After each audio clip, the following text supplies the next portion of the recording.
Hi viewers, welcome to our channel. ప్రస్తుతం మనతో పాటు సీనియర్ జర్నలిస్ట్ దాము బాలా సార్ ఉన్నారు. వారితో మాట్లాడదాం.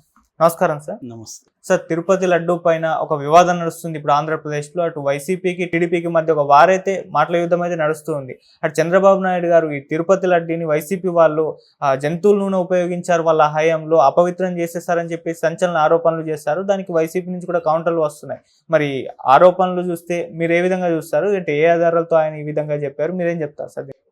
చంద్రబాబు గారు నిన్నేం చెప్పారంటే తిరుపతి లడ్డూలో అనేక అన్యాయాలు అక్రమాలు చోటు చేసుకున్నాయి. గతంలో నెయ్యికి బదులుగా వాళ్ళు అనిమల్ ఫ్యాట్ని వాడారని నాకు తెలిసి నేను చాలా బాధపడ్డాను.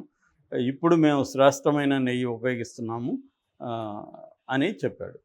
నిజానికి ఇది ఆయన అంత పెద్ద స్థాయి అనుభవం, 45 ఏళ్ళ సీనియారిటీ అనుభవం ఉన్న వ్యక్తి ఒక విషయం చెప్పినప్పుడు దానికి ఆధారాలు అనేవి మినిమం చూపించాలి. ఎవడైనా మామూలుగా నేనైనా ఇప్పుడు దాంట్లో లడ్డులో నెయ్యి కాదురా బాబు ఫ్యాట్ కలుపుతున్నారని చెప్పాను అనుకో, దానికి నా దగ్గర ఏం ఆధారం నేను అడుగుతావు కదా వినేవాడు.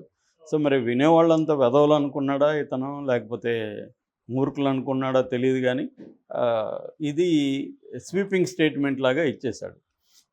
సో నిజానికి తిరుపతి లడ్డు మీద సురేందర్ రెడ్డి కమిటీ ఇంతకుముందు వేశారు. సురేందర్ రెడ్డి కమిటీ ఏమిచ్చిందంటే నెయ్యిలో నాణ్యత లేదని ఇచ్చింది. అప్పుడు కూడా ఇది ఫ్యాట్, అనిమల్ ఫ్యాట్ వాడుతున్నారని ఇవ్వలే. నెయ్యిలో నాణ్యత లేదు, ఈ నెయ్యి సప్లై చేసే వాళ్ళని మార్చాలి అనేది ఇచ్చింది. దాని తర్వాత మార్చారు. ఆ నెయ్యి సప్లై చేసే వాళ్ళని బ్లాక్ లిస్ట్లో కూడా పెట్టేశారు. ఇంకెప్పటికీ తిరుమల దేవస్థానం వాళ్ళు అతని దగ్గర తీసుకోరు అనమాట. దాని తర్వాత ఏం చేశారంటే కర్ణాటక మిల్క్ ఫెడరేషన్ వాళ్ళది నందిని మిల్క్ అని ఉంటుంది. ఇక్కడ ఎట్లా తెలంగాణ విజయ మిల్క్ ఉందో అక్కడ నందిని మిల్క్ అని వెరీ పాపులర్. ఆ నందిని నెయ్యిని తీసుకుంటున్నారు. అది బాగుందని చెప్తున్నారు. సో ఇది బేసిక్గా జరుగుతుంది. ఎవరికైనా ఇప్పుడు తినేవాడికి నెయ్యితో చేశారా లేదా తెలిసిపోతుంది టేస్ట్ అనేది. యానిమల్ ఫ్యాట్కి నెయ్యికి తేడా తెలియని వాళ్ళు ఉండరు. రెండవది, ఈ లడ్డు చరిత్ర కొంత చూస్తే అసలు ఆయన చెప్పింది పాజిబుల్లా కాదా అనేది కూడా మన కామన్ సెన్స్తో ఆలోచిస్తే కూడా అర్థమవుతుంది. లడ్డుని మొదట ప్రవేశపెట్టింది వచ్చి 1715వ సంవత్సరం, అంటే 18వ సెంచరీ అంటారు. 18th సెంచరీలోనే 18వ శతాబ్దంలో 1715 ఆగస్టు 2న లడ్డు తయారీ అనేది స్టార్ట్ అయింది. ఓకే. సో దాని తర్వాత ఇది ముందు ఈ లడ్డుని తయారు చేసే చోట ఫైర్వుడ్ వాడేవాళ్ళు, కట్టెలు వాడేవాళ్ళు. ఆ తర్వాత 1984 నుంచి ఎల్పిజి గ్యాస్ వాడడం అనేది మొదలుపెట్టారు. వాడేదాన్ని పోటు అంటారు. ఆ కిచెన్ని పోటు అంటారు. ఆ కిచెన్ ఎక్కడ ఉంటుందంటే సంపంగి ప్రదక్షిణ జరుగుతుంది. ఆ సంపంగి ప్రదక్షిణ దగ్గర కిచెన్ ఉంటుంది. దీన్ని పోటు అంటారు. దీన్ని శ్రీవారి లడ్డు అని కూడా పిలుస్తారు. ప్రధానంగా ఇది నైవేద్యంగా పెడతారు, ప్రసాదంగా కూడా పెడతారు. ఈ లడ్డులో 3 రకాలు ఉంటాయి. ప్రోక్తం లడ్డు అంటారు. ప్రోక్తం లడ్డు అనేది అందరికి ఇచ్చే లడ్డు, మనకు మామూలుగా బయట కనబడే లడ్డు 60 నుంచి 75 గ్రాములు ఉంటుంది. ఆస్థానం లడ్డు అంటారు. ఇది స్పెషల్ ఫెస్టివల్ అప్పుడు మాత్రమే చేస్తారు. పెద్దది 750 గ్రాములు ఉంటుంది. అది కాకుండా కళ్యాణోత్సవం లడ్డు. కళ్యాణోత్సవం లడ్డు ఏంటంటే ఆర్జిత సేవలు, కళ్యాణోత్సవం కావచ్చు, మిగతా ఆర్జిత సేవలలో పాల్గొన్న వాళ్ళకి మాత్రమే ఈ లడ్డు ఇస్తారు. ఇది కూడా 750 గ్రాములు ఉంటుంది. 3 రకాల లడ్డు ఉంటుంది అన్నమాట. దీంట్లో దిత్త అంటారు. దిత్త అంటే దినుసులు ఏవేవి వేస్తారని. ఇప్పుడైతే 7 రకాల దినుసులతో ఈ లడ్డును తయారు చేస్తున్నారు. అందులో నెయ్యి కూడా ఒకటి. మామూలుగా ఈ నెయ్యి సప్లై చేసే వాళ్ళకి జనరల్గా నెయ్యి కానీ మిగతా పదార్థాలు, ఎందుకంటే రోజుకి 3,50,000 లడ్డూలు ఇప్పుడు తయారు చేస్తున్నారు. ఈ పోటు అనేది కిచెన్ అనేది 8 లక్షల లడ్డులు తయారు చేసే కెపాసిటీ ఉంది. దీంట్లో 620 మంది పనిచేస్తారు ఈ పోటులో స్టాఫ్. వీళ్ళని పోటు కార్మికులని పిలుస్తారు. ఇందులో 247 మంది చెఫ్స్ అనమాట. వాళ్ళు అంటే వాళ్ళకి వంట నైపుణ్యం ఉన్నవాళ్ళు, వంటగాళ్ళు. సో వీళ్ళు కాకుండా 150 మంది పోటు కార్మికులు ఉంటారు, రెగ్యులర్ వాళ్ళు 150 మంది. అందులో 620లో 150 మంది రెగ్యులర్ ఎంప్లాయీస్ వాళ్ళు. అట్లా కాకుండా 350 మంది కాంట్రాక్ట్ బేస్ మీద పనిచేస్తుంటారు. సో ఇంతమంది అంటే 247 మంది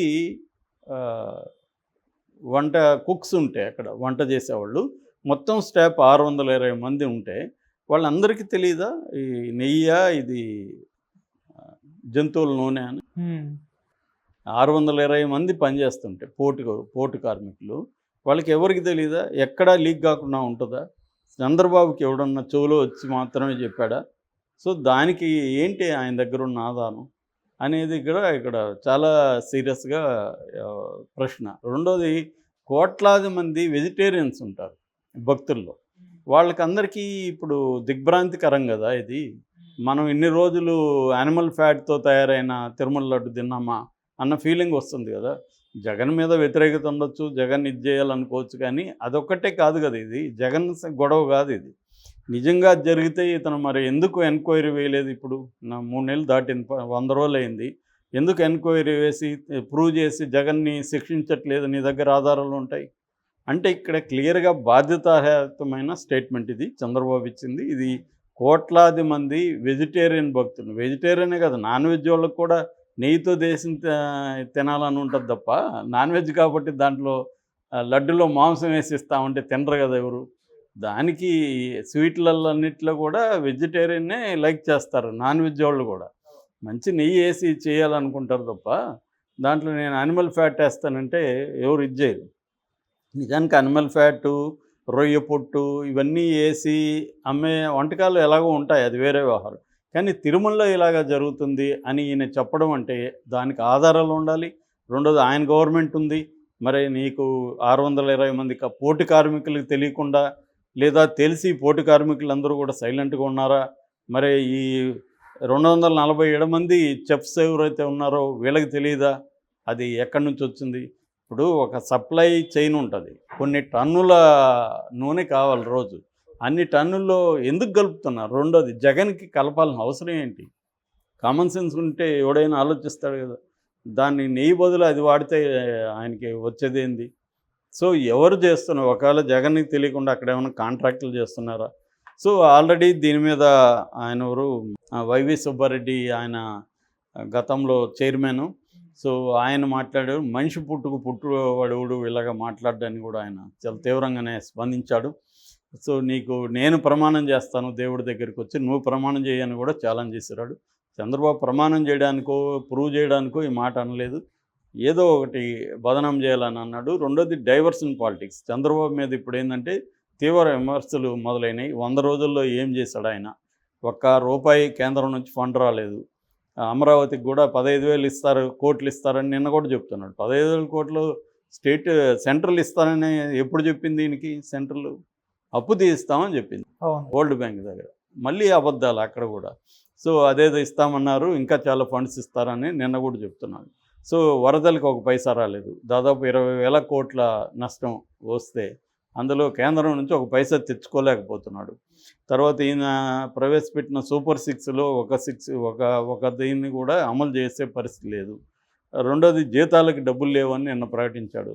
ఈ విమర్శల నుంచి డైవర్ట్ చేయడానికి ఒకటి కేసుల్లో పెట్టి ఏదో హడావిడి చేయడం, రెండోది తిరుమల మీద ఇలా మాట్లాడితే మొత్తం మీడియా కానీ జనం కానీ ఈ విషయం చుట్టూ డిస్కస్ చేస్తుంటారు కాబట్టి ఇది డైవర్షన్. జగన్ కూడా 5 ఏళ్లలో ఇలాంటి అనేక డైవర్షన్ టాక్టిక్స్ చేశాడు. ఇప్పుడు చంద్రబాబు కూడా అదే పని చేస్తున్నాడు. దానికి చెప్పాడు తప్ప ఇందులో లడ్డులో ఫ్యాట్ ఉండడం అనేది కంప్లీట్గా అబద్ధం. ఎటువంటి ప్రాక్టికల్గా చూసినా ఇది సాధ్యమయ్యే పని కాదు. ఎందుకంటే అది ఎవరో ఒకరి నిర్ణయం తీసుకుంటే అయ్యే పని కాదు, మొత్తం బోర్డు నిర్ణయాలు తీసుకోవాలి. నిర్ణయం తీసుకోకుండా ఎవడన్నా చేస్తుంటే సాధ్యం కాదు. ఎందుకంటే ఇక్కడ 620 మంది పనిచేస్తుంటే పోటు కార్మికులు, వాళ్ళకి తెలియకుండా ఎట్లా రహస్యంగా వచ్చేస్తుంది?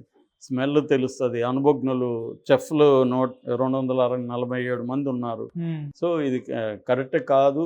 ఎందుకంటే దీనికి పైగా ఇప్పుడు ఏంటంటే ఈ లడ్డుకి జియోగ్రఫికల్ ఇండికేషన్ అంటారు. జియోగ్రఫికల్ ఇండికేషన్ అంటే ఈ లడ్డును కాపీ కొట్టకుండా జిఐ అని ఒక ఇది ఉంటుంది, దాని కింద పేటెంట్ కూడా ఉందన్నమాట. ఇది 2009లో వీళ్ళు తీసుకున్నారు.